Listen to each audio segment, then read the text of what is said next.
ASUS ROG Phone 2. Many people heard about it, have seen its fancy looks, but is it any good? Let's check that out.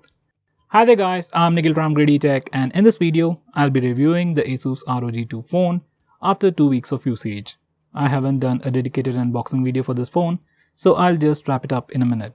So here's the box, and this is how it looks all around, and this is how it looks on the back. Inside the box, first we have a small cardboard box with a SIM card ejector, followed by a plastic case which looks pretty fancy by the way, and finally we have some IMEI number stickers. Next we have the phone itself. Let me just put that aside. Finally we have an 18-watt power adapter along with a USB Type-C charging cable. Now the base variant that's priced at 38,000 rupees comes with an 18-watt power adapter. This phone comes with 8GB of RAM and 128GB of storage. Now if you get the bigger variant, which is priced at 60,000 rupees, for 12GB of RAM and 512GB of storage, you will also get a 30W power adapter. Considering the base variant is at 38,000 rupees, the next variant priced at 60,000 rupees is definitely an overkill. As of now, none of these variants are in stock. There's definitely a huge demand for these phones, but ASUS needs to refill the stock as soon as possible. Anyway, we will talk about that later. Now these are the complete specifications of the phone. So this is the ASUS ROG 2. Just have a look at its back. It looks as if it's a very futuristic phone. It is definitely the most coolest looking phone I have ever used. On the back it has a curved glass with a mix of copper exhaust vents, cool patterns and a backlit ROG logo with Aura RGB lighting effects. Again, a cool looking design. No matter who looks at it, everyone will be amazed by the design, but the guy who actually uses the phone knows the problem. This phone has a massive display and a massive battery. Add in a new 19.5:9 aspect ratio, and now you get a phone that's abnormally long, kinda thick and pretty heavy. This phone has a thickness of 9.48 mm and weighs 240 grams.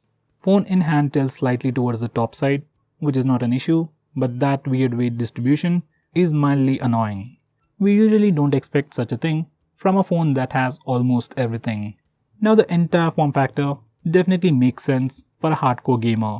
But for an average user like me who just wants to use it like a regular phone, it's pretty bad. Phone is super slippery. Even with the stock case that we get inside the box, phone is still slippery. As of now, there aren't any good cases for this phone either. Even the official ROG case isn't available. So throughout my usage, I had to deal with a very long and heavy phone, which was very hard to use in a single hand. So guys, that's the design. It looks cool, but not very comfortable for regular usage.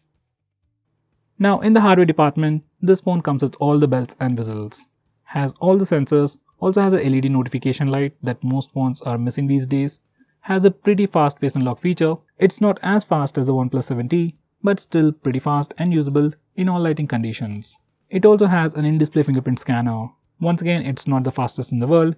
It is slightly slower than the OnePlus 7T and some of the latest Oppo and Vivo phones, but still way faster than the Samsung phones. Overall, it works, it's pretty fast, and it's definitely usable. Now this phone also has a really good haptic engine. In fact, it has two haptic engines or two haptic motors. ASUS calls it the dual zone vibration, and it can cause vibration in X, Y and Z axis. Overall, this new haptic engine is supposed to improve your gaming experience. For me, haptic feedback was really good, like flagship level good. Not just for gaming, even for regular usage, I could notice the haptic feedback. Now you might have already known about the air triggers. This phone has the new ultrasonic air triggers too. I have tested them with Asphalt 9 and PUBG, and they too work flawlessly. They are kinda addictive as well. We also have the squeeze feature seen in the Pixel phones. We have two actions, short squeeze and long squeeze. I've configured the short squeeze for Google Assistant and long squeeze to toggle the torch. And you can also configure the squeeze force just like on the Pixel phones. We also get NFC, which is like a truly flagship feature, and FM radio as well, which is usually missing on most flagships. So in the hardware department, I have no complaints. It has everything and everything works pretty well. Now the display on this phone is the most attractive thing about it. It has a true 10-bit HDR AMOLED display with just Full HD Plus resolution, but with 120Hz refresh rate. As it's an AMOLED display, there isn't anything to complain about. It's bright, viewing angles are great, and the display feels super smooth. Like not just for gaming, even for regular usage, all the animations and transitions were very smooth. There's definitely a huge difference between this display and a regular 60Hz display. When compared to the OnePlus 7T, difference is kinda small, but it's still noticeable. So guys, display on this phone is just fantastic. But ASUS isn't doing anything to improve the overall experience. If they add some cool animations like the Pixel phones or the Samsung's One UI, it would have been much better. When this phone was launched, I was really tempted to buy it, mainly because of the display. But I hesitated thinking about the cameras and the overall performance. Now the cameras on this phone are pretty good. On the rear we got a dual camera setup with a 48MP primary camera with f1.79 aperture with Sony IMX586 sensor seen on most flagships these days. That's followed by a 13MP ultra wide angle camera with 125° field of view with f2.4 aperture. For selfies, it has a 24MP camera with f2.0 aperture. We can record video in 4K resolution even at 60fps. It supports electronic image stabilization and slow motion at 240fps in 1080p resolution and 480fps in 720p resolution. Now these are some sample shots. They all look good, colors pop out a lot, especially the sky, dynamic range is decent, even the wide angle shots look pretty decent. Selfies have good skin tones and good exposure control.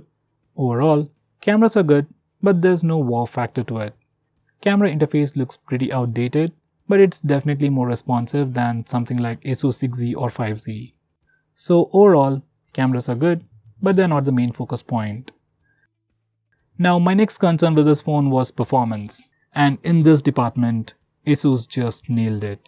Everything was super fast thanks to that 855 Plus processor, 8GB of LPDDR4X RAM, and UFS 3.0 storage.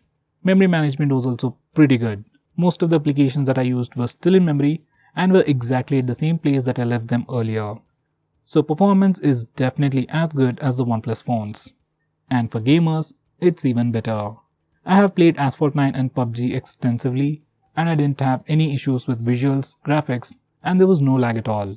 Overall gaming experience was better than OnePlus 7T and even some of the Samsung flagships, thanks to that 120Hz display and stereo speakers. More on that later. On extensive gaming, that's like more than 20 or 30 minutes of continuous playing games, phone gets pretty hot, phone is still usable, and I didn't notice any throttling issues, but that heat was kinda annoying. On normal usage, there's no heating issue. Now when it comes to software, it's just like a regular ASUS flagship, but with 2 extra themes and an Armor Crate which bundles cool features to tweak the RGB lighting on the back and tweak the CPU and GPU to further improve performance. You also get something called X Mode, which can push the phone to its limits and give you the best gaming experience. We also have Game Genie, which gives you some cool shortcuts while playing games. We can change the display brightness, block alerts, lock brightness, enable or disable air triggers. We can also record the screen and stream it directly to YouTube and Twitch.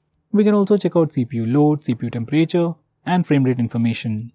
Now that's all the information and control a gamer really needs. Right now this phone is still running Android 9.0 with August security patch, and updates are going to be a bit slower.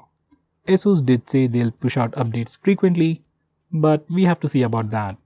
We also got the new navigation gestures. Just like on Android 10, you can swipe from the bottom to go home, swipe and hold for recent tabs, and swipe from the left side or right side to go back. There's no gesture for Google Assistant, but we can always squeeze the phone for that. So even though this phone is running Android 9, we're not missing out on too much. Now the speakers on this phone are insanely loud. Most people prefer to use headset, especially while playing games, but with this phone, you won't need that. Stereo speakers on this phone are super loud and pretty clear. It's louder than some of the mini Bluetooth speakers I've seen. It also has a dedicated outdoor mode, which can further increase the speaker loudness at the cost of quality. Personally, I have never used outdoor mode, even outdoors.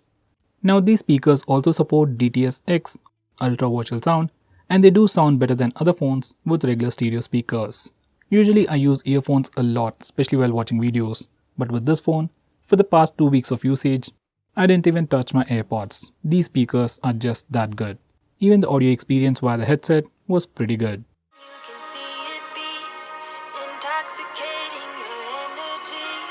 First time in so long you felt the heat evaporating your bindings. Now finally, battery life on this phone is once again awesome. It has a huge 6000 mAh battery. For a normal user, without gaming or even with light gaming, it can easily last you more than a day.